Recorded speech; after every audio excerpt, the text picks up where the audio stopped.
Hello दोस्तों, अनमोल academy में आपका स्वागत है। दोस्तों, हम लोग आईएनसी का सीरीज पढ़ रहे हैं और आइए आईएनसी का सीरीज को लगातार आगे बढ़ते हुए हम लोग 1920 तक पहुंच चुके हैं। इससे पहले 1919 के जो कांग्रेस का वार्षिक अधिवेशन हुआ है उसको पूरी तरह से कवर कर लिया गया है वीडियो नंबर 4 में। उम्मीद करते हैं कि आप लगातार इस सीरीज को देखते आएंगे तो आपको देखने में जो सुविधा है बहुत ही आसानी लगने लगेगी। तो जो कांग्रेस का 1920 का जो अधिवेशन होता है दोस्तों, ये विशेष अधिवेशन रहता है और ये विशेष अधिवेशन की अध्यक्षता लाला लाजपत राय करते हैं। इससे पहले हम आपको बता चुके थे कि जो लाला लाजपत राय है 1905 के कांग्रेस के वार्षिक अधिवेशन में उसका सदस्य बनते हैं और 1905 का जो कांग्रेस का अधिवेशन है उसका अध्यक्षता कौन करते हैं? महात्मा गांधी के राजनीतिक गुरु गोपाल कृष्ण गोखले। तो जो यहाँ पर क्या ऐसी स्थिति बन गई कि जो कांग्रेस की विशेष अधिवेशन बुलाना पड़ा। तो दोस्तों, जो महात्मा गांधी जी के द्वारा असहयोग आंदोलन को चालू करना था उसको यहाँ पर प्रस्तावना स्वीकार कर लिया गया और उसको पास करने के लिए कांग्रेस ने तत्काल एक विशेष अधिवेशन को बुलावा किया ताकि जो गांधी जी के द्वारा असहयोग आंदोलन चलाया जा रहा है उसको एक कथित तौर पर, एक कानूनी तौर पर जो हमारे कांग्रेस के रूल नियम जो रेगुलेशन है उसको फॉलो करते हुए उसमें पूरी तरह से पास कराया जाए। इसीलिए असहयोग आंदोलन के लिए विशेष अधिवेशन कांग्रेस ने बुलाया और लाला लाजपत राय ने उस अधिवेशन का अध्यक्ष किए। 1922 का दोस्तों 1922 का जो अध्यक्ष बनते हैं CR दास बनते हैं। हालांकि इससे पहले जो 1921 में जो अध्यक्ष के रूप में कार्यभार था वो CR दास का यानी चित्तरंजन दास का ही नामित किया गया था, लेकिन इनको अंग्रेजों ने तत्काल जेल में डाल दिया और उस जेल में डालने के कारण जो 1921 का जो अधिवेशन अहमदाबाद में होने वाला था उसका अध्यक्षता हकीम अजमल खां ने की है।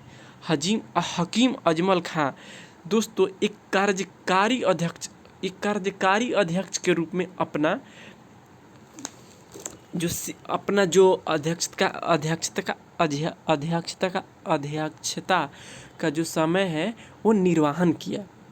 यानी CR दास इनसे पहले 1921 में भी कांग्रेस का अध्यक्ष चुने गए थे, लेकिन अंग्रेजों ने इन्हें तत्काल जेल में डाल देने के कारण हकीम अजमल खां उस कांग्रेस के जो कार्यभार है हकीम अजमल खां ने संभाला। और जो CR दास जब जेल में थे तो हकीम अजमल खां ने जो उनके द्वारा लिखा गया भाषण हकीम अजमल खां ही पढ़ा था। तो उस चीज़ के याद करके चलेंगे। जो 1922 का जो कांग्रेस अधिवेशन रहता है ये गया में होता है। ये गया दोस्तों बिहार में पड़ता है और ये कोलकाता मुगल सराय मेन लाइन पे है और जो उसकी अध्यक्षता करते हैं CR दास करते हैं। दोस्तों, इस अधिवेशन में स्वराज पार्टी की स्थापना की घोषणा किया गया और उसको वहाँ पूर्ण तरह से 1923 में स्वराज पार्टी को बना दिया गया। अब आइए नेक्स्ट अधिवेशन के बारे में। 1923 में दोस्तों काकीनाडा एक आंध्र प्रदेश का जगह है दोस्तों। ये एकदम समुद्री तट से लगा हुआ ये स्थान है। ये सोचिए कि इतना जो अधिवेशन है अभी तक हम मध्य भारत में ही देखते थे, लेकिन जो सिचुएशन ऐसा क्या हो गई कि जो कांग्रेस की अधिवेशन अब धीरे धीरे दक्षिण में भी इसकी ख्याति छा रही थी। दोस्तों, उस समय जो कांग्रेस में बट चुकी थी, कांग्रेस में मतभेद हो चुका था स्वराज पार्टी के लेकर। तो जो है जो साउथ के लोग हैं वो कांग्रेस से बहुत कम रूबरू परिचित है। तो जो कांग्रेस की अध्यक्षता अपने आप को और प्रसिद्धि छाने के लिए उसका ध्यान जो है दक्षिण की ओर गया। सोचे कांग्रेस वासी लोग कि जो जो स्वराज पार्टी में लोग चल गए हैं उससे हमारी संख्या कम हो गया है। तो उस संख्या को भरने के लिए जो कांग्रेस का दिमाग किधर गया, दक्षिण की तरह गया। और 1923 के अधिवेशन देखते हैं कि काकीनाडा एक आंध्र प्रदेश में किया जाता है। दोस्तों इस वार्षिक अधिवेशन का अध्यक्ष मोहम्मद अली जौहर ने किया। आप लोग करण जौहर से इसका कंपेयर मत करिएगा, बस याद करने के लिए बोल दिए, नाम को रिलेट करके चलिएगा तो बहुत जल्दी याद हो जाएगा। मोहम्मद अली जौहर। दोस्तों स्वराज दल बनाया गया और परिषद चुनाव में भाग लेने की अनुमति मिल गई। जो परिषद का चुनाव होता था उसमें भाग लेने के लिए अनुमति मिल गई। अखिल भारतीय स्वराज सेवक दल या संगठन, अखिल स्वयं सेवक संगठन बनाया गया। अब 1923 के जो विशेष अधिवेशन, 1923 में 2 अधिवेशन बुलाया गया, एक वार्षिक अधिवेशन और एक विशेष अधिवेशन। विशेष अधिवेशन दोस्तों दिल्ली में बुलाया गया। विशेष अधिवेशन कोई विशेष काम के लिए ही बुलाया जाता था और इसका अध्यक्षता मौलाना अबुल कलाम आज़ाद करते थे। मौलाना अबुल कलाम भारत आज़ाद के प्रथम शिक्षा मंत्री थे। सबसे कम उम्र की अध्यक्षता, सबसे कम उम्र यानी यंगेस्टर, युवा, सबसे युवा 35 वर्ष में ये कांग्रेस की जो अध्यक्ष पद का कार्यभार संभाल लिए। और जो स्वराज दल को कांग्रेस अधिवेशन में प्रवेश का निर्णय लिया गया। देखिए बात ऐसा है कि जो 1923 का जो दौर था कांग्रेस के लिए कहीं ना कहीं चुनौतीपूर्ण दौर था, इसलिए कि एक ओर से स्वराज दल बट गया था और एक ओर से कांग्रेस दल। जो स्वराज दल के लोग थे सी आर दास, मोतीलाल नेहरू, ये इनका विचारधारा था। इनका विचारधारा ये था कि जिस तरह से अंग्रेज हमारे कामों में दखल अंदाजी कर रहे थे उसी तरह हम उनके जाके कार्य परिषद में जाके जितने सारे भी वो लोग एक्ट लाएंगे उसके एक के सिरे से खारिज कर देंगे। इसलिए स्वराज पार्टी की स्थापना किया गया। और जो कांग्रेसवादी लोग थे, जो कांग्रेस विचारधारा के लोग थे, प्रसिद्ध हो गए आपको राजेंद्र प्रसाद, पंडित मदन मोहन मालवीय। ये लोग इस काम को उतना उचित नहीं समझे, बोले कि नहीं, हमें बाहर से ही रह के अंग्रेजों का विरोध करना है। और ये बात सी आर दास और मोतीलाल नेहरू को जच नहीं पाई, जिससे ये लोग में क्या हो गया, मतभेद पैदा हो गया। अब मतभेद होने के कारण ये कांग्रेस से टूटकर एक स्वराज पार्टी बना दिए गए। लेकिन जब इनसे पूछा गया, चाहे इनका जो उद्देश्य था, उद्देश्य ये था कि जो हम तो स्वराज पार्टी बना लिए, लेकिन जो हमारा उद्देश्य है वो कांग्रेस के उद्देश्य पर ही हमारा जो स्वराज पार्टी चलेगा। यानी जो कांग्रेस वादी विचारधारा है उसी से हमारा विचारधारा भी है और अंग्रेजों को यहाँ से खदेड़ हटाना है। ऐसा नहीं है कि जब ये लोग 2 भाग में बट गए तो ये एकदम राष्ट्र उग्रवादी विचारधारा में बट गए, जैसे 1907 का अधिवेशन में बैठ गया था। नहीं, ऐसा बिल्कुल नहीं ये लोग किए। तो जो 1923 का विशेष अधिवेशन है ये विशेष काम के लिए बुलाया गया था और इसका अध्यक्षता मौलाना अबुल कलाम आज़ाद कर रहे थे। ये सबसे कम उम्र के अध्यक्ष बने और स्वराज दल को कांग्रेस अधिवेशन में निर्णय लिया गया, यानी वो पुनः वापस से आ गया। कौन? स्वराज पार्टी आके किस में मिल गया? ये कांग्रेस में मिल गया। और कांग्रेस में क्यों मिला आपको बता दिए। और इसके बारे में संपूर्ण अगर हम इसका हिस्ट्री, मॉडर्न हिस्ट्री का कवर करेंगे तो बताएंगे। ये नागपुर में झंडा सत्याग्रह की सफलता की बधाई दी गई। गुवाहाटी अधिवेशन, दोस्तों ये एक ऐसा अधिवेशन है जो नॉर्थ ईस्ट में ये एक ऐसा अधिवेशन है जो एक ही बार हुआ है, तो आप इसको कवर करके चलेंगे। और जो इसका अध्यक्ष रहते हैं श्रीनिवास अयंगर रहते हैं। कांग्रेस नेताओं को खादी पहनना अनिवार्य कर दिया।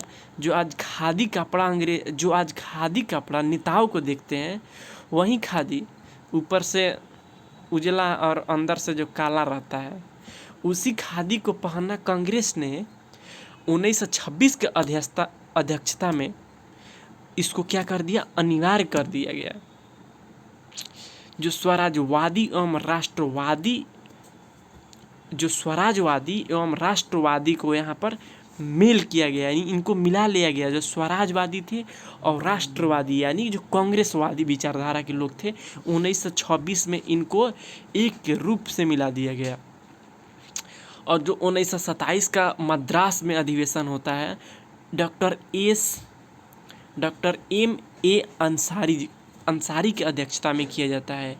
यहाँ पे जो मुख्य बात है, साइमन कमीशन, आपको मालूम होगा कि नवंबर 1927 में कांग्रेस का जो है साइमन आयोग का जो है गठित कर दिया गया था। ये गोरों का अधिवेशन था दोस्तों। और जो इसमें साइमन कमीशन भारत में क्यों आया, आपके लिए एक क्वेश्चन है, और उम्मीद करते हैं कि आप कमेंट बॉक्स में अच्छे तरह से इसको एक्सप्लेनेशन के साथ लिखेंगे। जो साइमन कमीशन 1927 के अधिवेशन में साइमन गो बैक का नारा दिया गया, और वहाँ पर बहिष्कार किया गया है कि जो साइमन कमीशन है वहाँ से तुम वापस जाओ। पूर्ण स्वाधीनता को अपना लक्ष्य, नेहरू के आग्रह पर पहली बार स्वतंत्रता प्रस्ताव पारित किया गया। और बेलगांव अधिवेशन, 1924 के बेलगांव अधिवेशन, दोस्तों ये एक ऐसा अधिवेशन है, महात्मा गांधी जी मात्र एक ऐसा अधिवेशन किए हैं जो बेलगांव अधिवेशन है। इससे पहले गांधी जी इसके बाद 1929 में पुनः एक बार और चुने गए थे, लेकिन वो राजी नहीं हुए, बन नहीं पाए। बोले कि ये कांग्रेस की जो अध्यक्षता है ये किसी युवा वर्ग में दिया जाए। और ये किसी युवा वर्ग में क्यों दिया जाए, ये आपको हम थोड़ा सा, आपका जो ध्यान है आपको युवा वर्ग के लिए जा रहे हैं। देखिए उस समय जो 1924 और 1930 का दौर है दोस्तों, वो कांग्रेस बहुत कम उसमें सक्रिय थी। इसलिए कि 1926 में जो भगत सिंह के द्वारा जो नौजवान सभा बनाई गई थी, भारत में उस समय जो नौजवानों की एकदम खून था वो बहुत उबाल मार रहा था। और कांग्रेस जो गांधी ने इस बातों को पकड़ लिया, बोले कि नहीं, अब जो कांग्रेस की अध्यक्षता है अब एक युवा वर्ग के हाथ में जाना चाहिए, और जो उस समय जरूरी था। तो इसीलिए महात्मा गांधी ने 1929 के अधिवेशन करने से अध्यक्षता करने से मना कर दिए, और ये टोटल कार्यभार किसको दे दिए, पंडित जवाहरलाल नेहरू के। और जो इसमें मुख्य बात जो रही थी दोस्तों, ये बात बहुत ही इम्पॉर्टेंट बात है हमारे एग्ज़ाम से, आप इसको अच्छे से एकदम याद कर लीजिएगा। वीडियो को बार बार देखिएगा, एक या दो बार ऑटोमेटिक आपको याद हो जाएगा। दोस्तों जो अस्पृश्यता यानी जो छुआछूत का अंत करने के लिए महात्मा गांधी ने जो कांग्रेस का अधिवेशन हुआ इस पर विशेष जोर दिए, और वाइकोम सत्याग्रह पारित, मुसलमान लीग अलग हो गए। जो एक वाइकोम सत्याग्रह पारित हुआ जिससे मुसलमान लीग अलग हो गए। कानपुर का अधिवेशन 1906 में दोस्तों सरोजिनी नायडू के द्वारा। सरोजिनी नायडू एक ऐसी पहली भारतीय महिला है जो 1925 का कांग्रेस का अधिवेशन करती है। हसरत मोहानी के नेतृत्व में प्रथम बार पूर्ण स्वराज का प्रस्ताव रखा गया, और लेकिन पारित नहीं हुआ। इस बात को याद रखिएगा, लेकिन पारित नहीं हुआ।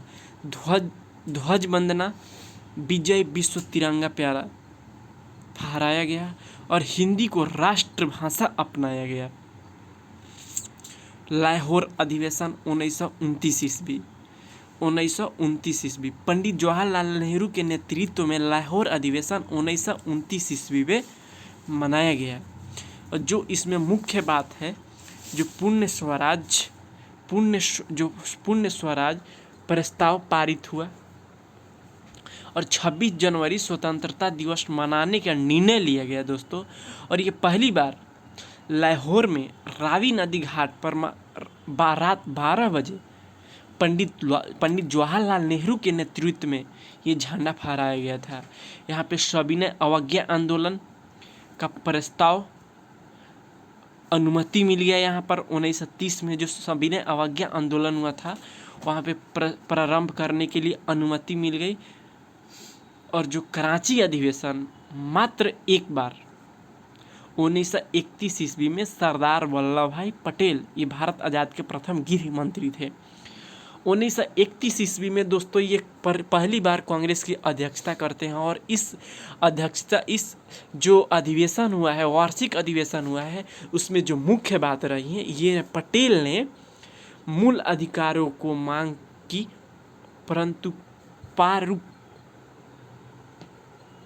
परंतु जो प्रारूप थे, जो उसका प्रारूप यानी जो उसका स्ट्रक्चर कौन तैयार किए थे? जे.एल. नेहरू ने बनाया था। और जो उसका प्रस्ताव लेकर कौन आए मूल अधिकारों को? सरदार वल्लभ भाई पटेल। 1931 ईस्वी में गांधी इरविन समझौता तथा इरविन समझौता को दिल्ली समझौता के भी नाम से जाना जाता है। चरखे से युक्त और सफ़ेद हरे रंगों का नए राष्ट्रीय ध्वज का निर्णय लिया गया है दोस्तों। 1931 ईस्वी में जो चरखा वाला, जो महात्मा गांधी जी के द्वारा जो चरखा फेमस किया था और हरे रंग के द्वारा जो राष्ट्रीय ध्वज का निर्णय लिया गया था 1931 ईस्वी में सरदार वल्लभ भाई पटेल के नेतृत्व में उस निर्णय को अपनाया गया था। उसी समय गांधी एक बहुत ही प्रसिद्ध नारा दिए थे। और ये नारा क्यों दिए थे, पहले ये नारा पढ़ लेते हैं तब आपको बताएंगे। गांधी मर सकता है परंतु गांधीवाद हमेशा जिंदा रहेगा। ये नारा इसलिए दिए थे दोस्तों महात्मा गांधी की जो 1931 में 23 मार्च 1931 में भारत के इतिहास में ये स्वर्ण अक्षरों से लिखे जाने वाले योग तिथि दिन है दोस्तों। इसलिए कि जो हमारे भारत के 3 सपूत हंसते हंसते अपने मौत का शहादत दे दिए, वो कभी नहीं भूला जाएगा। और उस बात के लिए गांधी जी अपने प्रस्ताव में इरविन पैक्ट के नाम से जाना जाता है, उस प्रस्ताव में जो शहीद भगत सिंह के फांसी के बचाव के बारे में कोई निर्णय नहीं लिया था। उस बात से गांधी जी बोले हम जो हैं हिंसा का कभी ही सपोर्ट नहीं करेंगे। उसी बात से जो 1931 में जो लाहौर में एक मीटिंग होता है, वहाँ पर गांधी जी को काला झंडा दिखाकर विरोध किया जाता है। और उसी से गांधी जी आक्रोशित होकर ये नारा दिए थे, गांधी मर सकता है परंतु गांधीवाद हमेशा जिंदा रहेगा। अब आइए 1933 के कांग्रेस के वार्षिक अधिवेशन देख लेते हैं। कलकत्ता में ये होता है दोस्तों, कलकत्ता में। और ये नालिनी सेन गुप्त दोस्तों भारतीय मूल की विदेशी महिला रहती है। ये जो मोहन सेन गुप्त की पत्नी रहती है नालिनी सेन गुप्त। और मोहन सेन गुप्त रहते हैं वो क्रांतिकारी विचारधारा के वो नेता रहते हैं दोस्तों। उनकी ये वाइफ रहती है 1933 ईस्वी में। जो 1933 में दोस्तों जो गांधी जी के द्वारा चलाया जा रहा था सविनय अवज्ञा आंदोलन, उसमें पंडित मोहन मालवीय का गिरफ्तार कर लिया गया था। और जो 1933 का जो अधिवेशन करना था वो पंडित मदन मोहन मालवीय को चुन लिया गया था। जब उनको गिरफ्तार करके जेल में डाल दिया गया था तो ऐसे बहुत से भारतीय जो प्रसिद्ध नेता जो थे वो जेल में अंदर रहने के कारण पूरा कार्यभार जो थे नालिनी सेन गुप्त ने उठाया। और देखिए इनकी जो आइडियोलॉजी है ये विदेशी महिला है, लेकिन फिर भी भारत के आज़ादी में इन्होंने अपना योगदान इतना दिया कि वो भूलने लायक नहीं है। जो 1933 में जो मुख्य बात रहती है वो कांग्रेस के वार्षिक अधिवेशन में हरिजन सेवक संघ गांधी जी के द्वारा बनाया गया था। और जो हरिजन पत्रिका रहती है दोस्तों, ये महात्मा गांधी जी के द्वारा ही लॉन्च किया गया था। दोस्तों, ये कांग्रेस का जो सीरीज चल रहा है, लगातार इसका वीडियो और 1 या 2 पार्ट में बस कवर हो जाएगा और आपको टोटल वीडियो जो है INC का कंप्लीट मिल जाएगा। तो आगे इसके बारे में और देखते हैं 1933 के बारे में, जो नेक्स्ट वीडियो में देखेंगे।